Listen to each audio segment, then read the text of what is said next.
You remember one of the first times in your life where you actually felt strong? Like, think in your head, like one of those early days in your life where you were like, I am doing this and I actually feel strong. While you think about that, do you remember one of those early days in your life where you woke up to the reality that, like, man, I actually feel really, really weak? Like, I feel like I have a lot of inadequacies in this reality. As you think about some of those early moments in your life where you felt strong, and then alongside of that, like, what were the inadequacies? And I just ask you, like, have those inadequacies ever went away? Like, has that feeling of weakness ever dropped off from you? And maybe as we think about that, like, what does that reveal about us?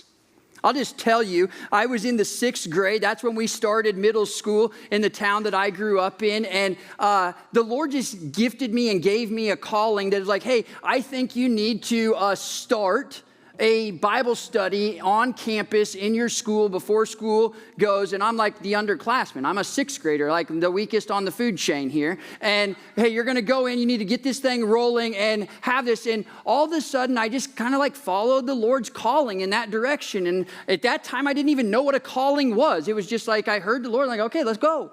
And so I started this Bible study, and the Bible study grew. And not only did it grow numerically and the people that were coming to it, but you could sense on campus that there was a different vibe, that people were paying attention to what the Lord was doing, and that the prayers that were being prayed among young people were changing things. And teachers and faculty were starting to pay attention to what was happening on Wednesday morning, and they were asking questions. And semester after semester, year after year, some things were moving. And I was like, man, I kind of for the first time feel strong in what the Lord has gifted and called me to do. You might even say, like, for the first time, I was starting to figure out, like, why was I created?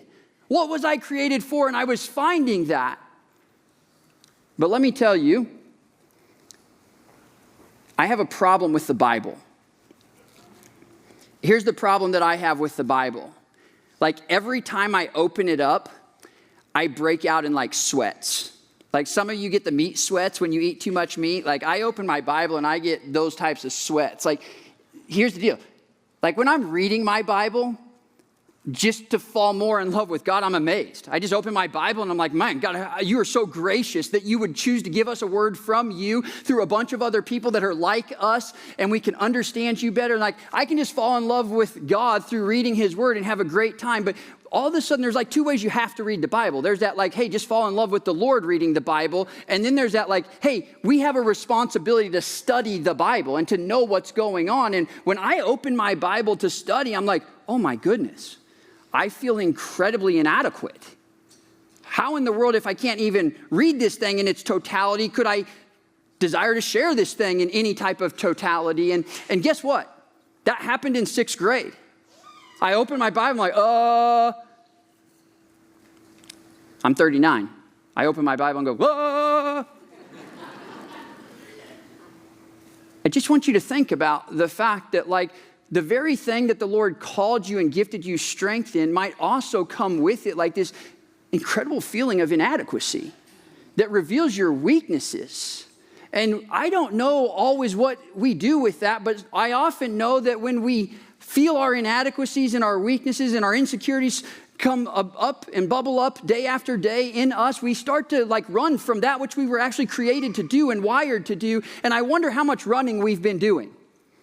Which is why we're in this conversation that we're going to head to in Jonah. It's like, are we running from the very thing that God has wired you for? The very things that, like, when you were growing up, you felt strong in. As an adult, do you feel strong in running that way? Or have, well, you allowed those insecurities and those weaknesses to cause you to shy away from that which God wired and created you for? This is happening as an industry in every one of our industries, okay? You know this is happening. This thing called artificial intelligence, AI, we were kind of scared about it at first. Like, is it going to take over the world? And then we're reminded, like, Probably not. We created it, so we're going to be okay. So now, well, it's there. Is it dangerous? Of course, everything in the world is dangerous if you use it wrongly. And so we're like, oh, okay, yeah, but it's powerful, so how can we use it? And some of us are like, yes, finally, something that is way faster and smarter than us, but controlled by us. Maybe I'm actually going to get a vacation. And then you recognize people still have problems. I want you to think about this for just a second. We've created AI to become way more efficient. And we're trying to figure out how to deploy that in every industry. And it's doing some incredible things in certain industries. But do you know in 2025, what AI is the number one use of AI in 2025?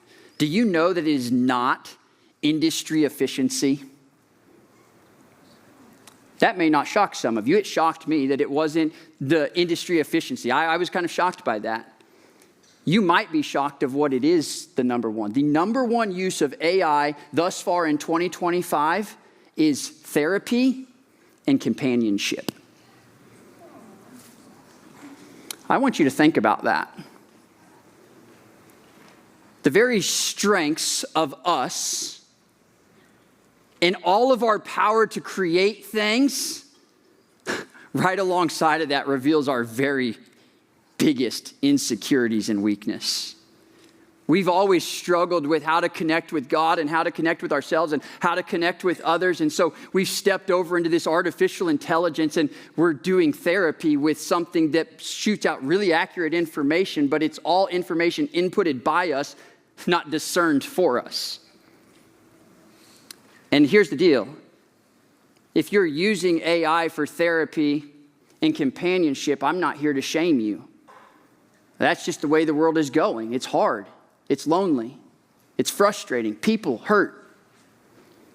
And so I'm not saying that AI for therapy and companionship is a bad thing. I just want you to recognize the direction it's heading. And if you're not using AI for therapy and companionship, can I ask you this question? Are the people in your world, do they feel like they can come to you for wisdom, therapeutic input? And do the people in your household and under your influence feel like they have you as a companion? Aren't we part of the problem? Aren't we the reason that so many people feel like they need to go to therapy with AI and find companionship there? And I just want to ask ourselves some things as we're thinking about strengths and weaknesses and thinking through this trip that we're going to take in Jonah is to make sure that we're running toward what God has for us rather than running away from what God has for us. Let's just run this down the track of marriage and family for just a few seconds. If you're getting your therapy and your companionship from AI, a bot that you have created that fits your preferences and all of that, and it actually, I think, does some really good work and some inputs that you would put in there for therapy. But if you get all of this fixed with your AI companion,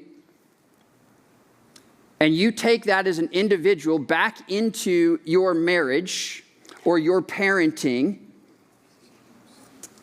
how do you think that's going to go? Out of person, in a person.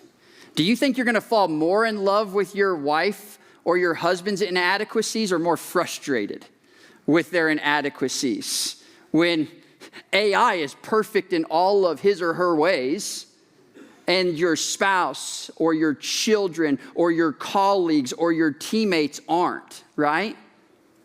I just want us to think about some of these things as you think about your strengths and your weaknesses. We're going to jump into Jonah chapter 1 this morning. As you jump in your Bibles, it's page 861 in those Bibles that are in front of you. Jonah chapter 1. As we look at this, you may be asking, why Jonah?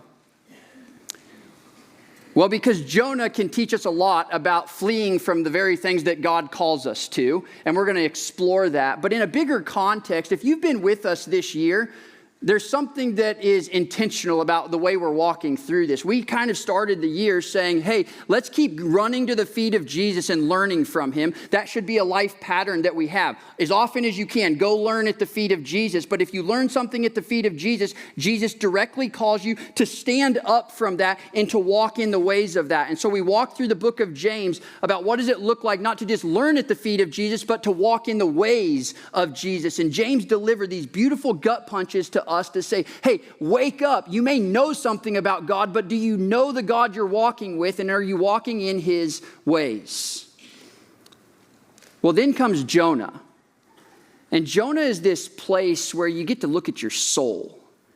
And you get to ask yourself, how's your soul really doing with that which God is calling you to walk in? Because we just have shared, like what we walk in is hard stuff.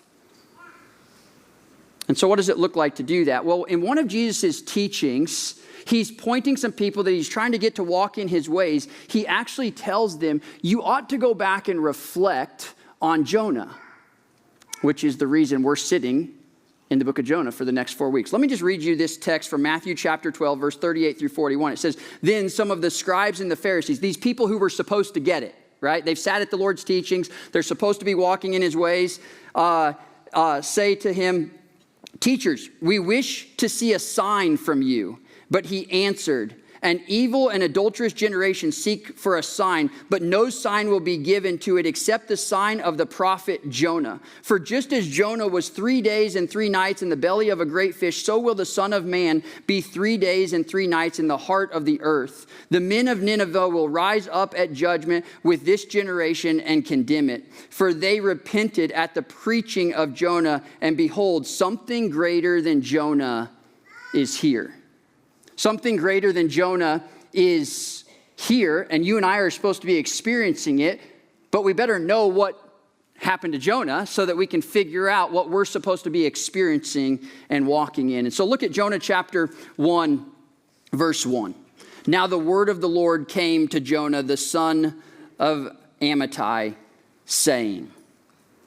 As you look at this just kind of tells you the literary context of what we're getting ready to walk into. And this may be surprising and helpful to you as we walk through this. Jonah is really, really, really calculated in everything that he writes, okay? He has already walked through this portion of his life. He has reflected back upon it, and he has intentionally chosen to write in the way that he writes. And so this is prophetic literature that we are getting ready to walk in, meaning the Lord has given Jonah something to say about the circumstances that are going on, and he is to tell the people about that. That's how prophetic literature works, okay?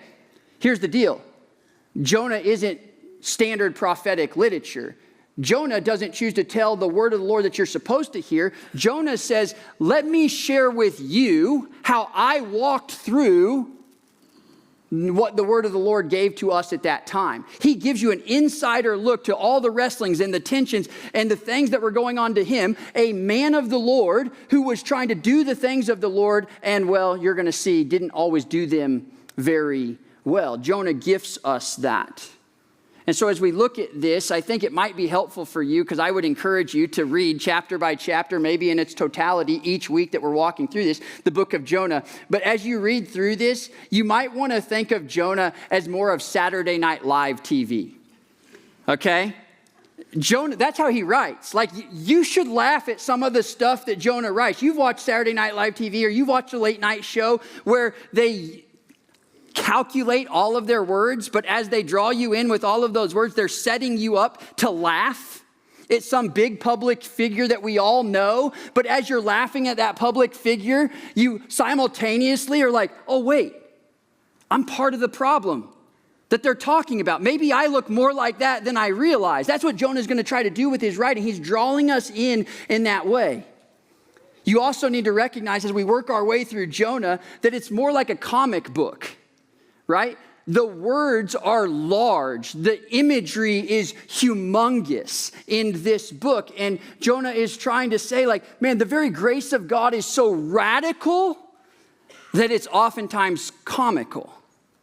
And so be looking for that as we work our way through this book. If you're thinking about more of like New Testament writing, think of the book of Jonah way more as one long parable that Jesus is teaching rather than a letter from a guy like Paul. He's trying to draw us in as he recounts his time in history in a way that says, hey guys, don't do it maybe the way I did it. Maybe laugh at yourself a little bit as you laugh at me. But as you laugh at yourself, maybe pay way more attention to what the Lord is doing in you in this moment in your life. And so we set this up by saying this is Jonah, a prophet, a man of the Lord, and now he has been given a message to us. There's 4 tackle boxes. We'll take a quick look at each one of them along the way. Look at verses 2 through 3. In tackle box number 1, arise, go to Nineveh, that great city, and call out against it, for their evil has come up before them. But Jonah rose to flee from Tarshish from the presence of the Lord. He went down to Joppa and found a ship going to Tarshish. So he paid the fare and went on board to go with them to Tarshish, away from the presence of the Lord. As we look at this, Jonah was given a responsibility from the Lord. He was also gifted the presence of the Lord. Did you see that twice already show up in a whopping 3 verses? The presence of the Lord is a really big deal, and what we do with it matters. I might just even say this about the presence of the Lord. What we do with the presence of God reveals both the deepest and the shallowest realities about us. I want you to think in your life as you open up this tackle box, as we go fishing with Jonah, like, what does it look like? What am I doing with the very presence of the Lord? Jonah was called to pursue the presence of the Lord, and the text twice has already told us Jonah didn't do that. It says he fled from the presence of the Lord. He went away from the presence of the Lord. I told you that Jonah writes very calculated, so we could double click on literally almost every word in this text and go down all sorts of rabbit trails. We're going to go to double click on Nineveh in chapter 3. That's where he was supposed to go. We'll double click on that in chapter 3, but for just a second, let me double click on where he went instead. Tarshish. When he says, hey, I left, fled from heading toward Nineveh to go to Tarshish, that's like your grandpa telling you, hey, I'm headed off to Timbuktu. That's what he's saying. Like, hey, I'll go to the middle of nowhere so that I don't have to go to Nineveh. He flees to the middle of nowhere. The presence of God is a big deal. What you do with it reveals the deepest things about you, but it also reveals the shallowest things about you. I want you to think as Jonah's walking through this, he knows the presence of the Lord. Maybe here's a good way to help yourself think about the presence of the Lord. When Jonah's walking, he's walking with the presence of the Lord over him, which the whole world has that. God is sovereign. And so the presence of God is always over us. Because Jonah has received the invitation to walk with the Lord and chose to accept that invitation, he doesn't just have the presence of God over him, he has the presence of God with him. You too can have that. You definitely have the presence of God over you everywhere you go. Everything you do with everybody you do it with, you have the presence of God over you. But you also, if you choose, have the presence of God with you. But can I take you back to Matthew? Jesus said there was going to be a greater sign than we see in the book of Jonah. You don't just get the presence of God over you and with you. If you choose to say yes to Jesus, you get the presence of God in you. The very Holy Spirit is walking with you to empower you to do the things that you do. And so what we do and we don't do with the presence of the Lord reveals the very deepest things about us, but it also reveals the very shallowest things about us.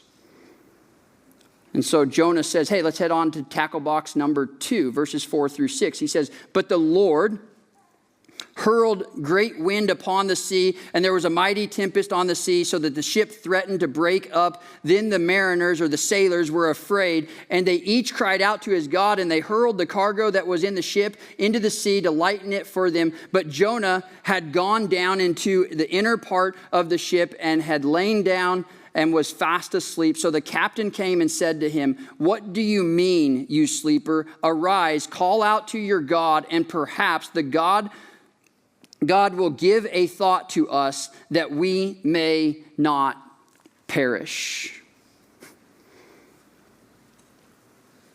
You might want to start laughing at yourself.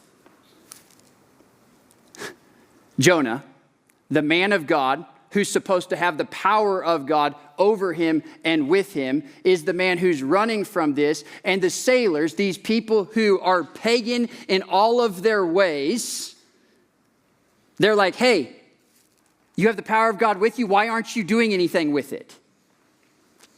And as we open up tackle box number 2 here, can I just remind you that everyone is spiritual? Everyone's spiritual. So that means every interaction that you have is a spiritual interaction. And the question is, everybody's seeking to go like, there's got to be more to this life. I feel these strengths. I know my inadequacies. What do I do with them? And these sailors have come to the conclusion like, hey, Jonah, like you came into our lives and it's not going well. Like, what do you do with the power that you say you have in the world? And they cry out. And so in this context, power equals what we do with the presence of the Lord. It's not that Jonah's more powerful than the other people that he's with on this boat. It's that he should be walking in the presence of the Lord, but he's fleeing from it. And it's recognizable to the people around them. And so they literally say like, man, what in the world spiritually is going on? You say you have answers. You say you're a person of hope. But with you around us, we kind of feel hopeless. We've already been there, done that. We thought you were going to help us in a different way. And I just want to ask you, do you realize and recognize that everyone is spiritual, and how are you stewarding that? Jonah's starting to think those questions through. As we look into tackle box number 3, verses 7 through 10, it says, and they said to one another, come, let us cast lots that we may know on whose account this evil has come upon us. So they cast lots, and the lot fell on Jonah. Then they said to him, tell us on whose account this evil has come upon us. What is your occupation? What do you do, Jonah? And where do you come from? Who are you? What is your country, and what people are you? And he said to them, I am a Hebrew, and I fear the Lord, the God of heaven, who made the sea and the dry land. Then the men were exceedingly afraid and said to him, what is it that you have done? For the men knew that he was fleeing from the presence of the Lord because he had told them. Time number 3 in this text, you're 10 verses in, and Jonah has been known to flee from the presence of the Lord. And as he has fled from his calling, it has disrupted and made unhealthy the situations and the scenarios around him. So much so that people are asking the question like, who are you really? Who are you from? Are you who you really say you are? Did you notice as a part of this text, they said like, hey, give an account. Like every one of us sitting in this storm need to give an account for why we're in this storm. And the lot fell on Jonah. And he's like, oh, Jonah, I think we're in this storm because of you. And I just want to ask you a question in this moment where Jonah is reflecting on his own life, for you and I to proactively reflect on our lives and just ask ourselves, what are we doing with the identity that we have? Because you have to give an account for the identity that you have. What are we doing with the calling that we have? Because we have to give an account for that. And what are we doing with the mission that we're responsible for? Because we have to give an account for that. And right here, not just in Jonah's era, but I'm asking in our era, as Christians, as people who have the presence of God over us, with us, and in us, as we give an account, are we fulfilling our responsibilities, or are we fleeing from our responsibilities? And let me just tell you, like, I hate to tell you this, but I have to tell myself this, like, there's just no excuses. There's no excuses. You've been gifted something that can change your life and the lives of those around you, and Jonah's like, dang it. I wanted some excuses, and I've used all my excuses, and they didn't work. There's no excuses. Your spouse, your kids, your grandkids, your colleagues, your teammates, your classmates, they can smell fishy when you say you're a Christian, but you don't live in the ways of being a Christian. And so right here, we just kind of have to stop and say, hey, the world around us is asking us to give account for who we are. Why are you Christians in this storm and not doing anything about it? Whatever the storm is that we find ourselves in, how are you using the very identity that you have, the very calling that God has placed on your life, the very mission that God has set before you? Well, if you're like me, you felt strong in certain parts, but all of a sudden your inadequacies rise up and you're like, oh, that's really, really difficult. And maybe just like Jonah and just like me, you can find yourself right in tackle box number 3, rather than deciding to fulfill that which God has designed you for, to flee from that which God has sent you to. Tackle box number 4, verse 11 through 16.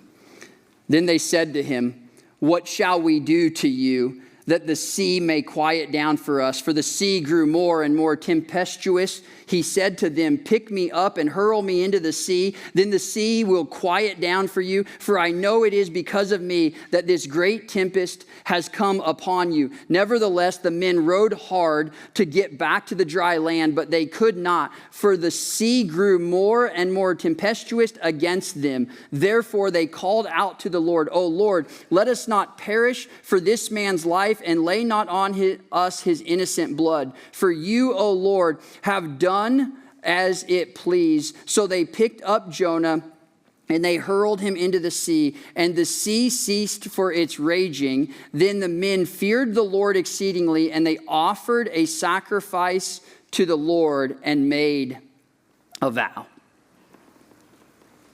This is the moment of hope and grace that is so radical, it is almost comical, in the fact that God's redemption and his passion to redeem, it knows no boundaries. If you're following this upside down satire, the man who is supposed to be of the Lord and know the ways of the Lord and walk in the ways of the Lord, he has chosen not to lean into that and thus has been hurled out of that moment. He is ultimately the one not walking in salvation, but, well, maybe in our cases, there are a lot of people who are like, man, I don't really like Christians, but I'd sure love to experience what God does. And what's crazy is the man of the Lord gets hurled out, but the men and women not of the Lord, they see just how powerful the presence of God is, and they're like, I fear that. I want to know that. And they respond to that. And God's gracious in delivering that for them. I've walked you through 4 tackle boxes. The very presence of God, what you do with it reveals the deepest things about you, but also the shallowest things about you. We've seen here that Jonah reminds us that everyone is spiritual, so every scenario that you walk through Monday through Saturday is a spiritual reality. There's a spiritual realm, and what we do in those spaces matter. Tackle box number 3, like, hey, you have an identity in Christ. You have a calling on your life from God. You were made on purpose for a purpose, and you have the very mission of giving people the grace of God and the truths of God. And you are either fulfilling that or you are fleeing from that. But make no mistakes about all of this. Tackle box number 4 is you do not control God's grace. It is way beyond you. And God will always be redemptive in all of his ways, no matter what we do. Here's the deal. There are actually 5 tackle boxes in this text. I can't give you the 5th one. That's something that you're going to go pick up on your own and have to decide if you're going to open that tackle box and spend any time there this week. But I'm going to hand you the tackle box and tell you, hey, you ought to explore this. I told you that Jonah is very calculated in everything that he writes, and you need to double click on this reality that Jonah, as he's walked us through all of this, he started hearing from the Lord on the mountaintop. Meaning the presence of God gave him a mission. And then all of a sudden, he just started walking down, down, down, down, down, down, down. In not some, you might know Jonah. That's why we're not going there today. We'll get there next week in verse 17. That will lead us into chapter 2. You might think of Jonah as landing in the belly of a big, great fish. Jonah's like, hey, that's the micro part of the story. That's why it's only one verse within the story. The macro part of the story is what's been happening all in chapter 1, that Jonah was given this mission from the Lord, this identity from the Lord, this calling from the Lord. And look at it. Verse 3, he fled. Verse 5, the language is he went down. In verse 5, it continues, he went into the inner parts. In the verse 5, it says he laid down. Verse 7, he fell on. Verse 12, in thought, it says, hurl me into the sea, the quiet, that it may quiet down. And then in action, they actually hurl him into the deepest part of the known world. And then in verse 17, he's going to land himself in the deep part of a great fish. And what Jonah is trying to say to you is that if you're not careful, you slowly drift to spiraling downward. You have strengths. You were created for something. When you were young, you started to experience those things that you were created for. And the world is hard, and the calling is scary. And oftentimes in our insecurities and our inadequacies, we decide, I don't think I can fulfill that. So we slowly just start fleeing. And so this week, I want you to open up tackle box number 5 in your life and just start doing what Jonah did and start reflecting back and saying, where have I slowly faded into the drift of the downward spiral? And I think if you do that this week, you will greatly appreciate Jonah chapter 2, chapter 3, and chapter 4. So what does it look like for you to live in the strengths that you were created for, while also recognizing the tensions of all of your inadequacies and insecurities along the way? Well, Jonah's here to tell you that God's grace is so radical, it's almost comical. So take the time this week to laugh at yourself. But as you laugh at yourself, be wide-eyed looking for how God wants to restore you back to that which he has created you for.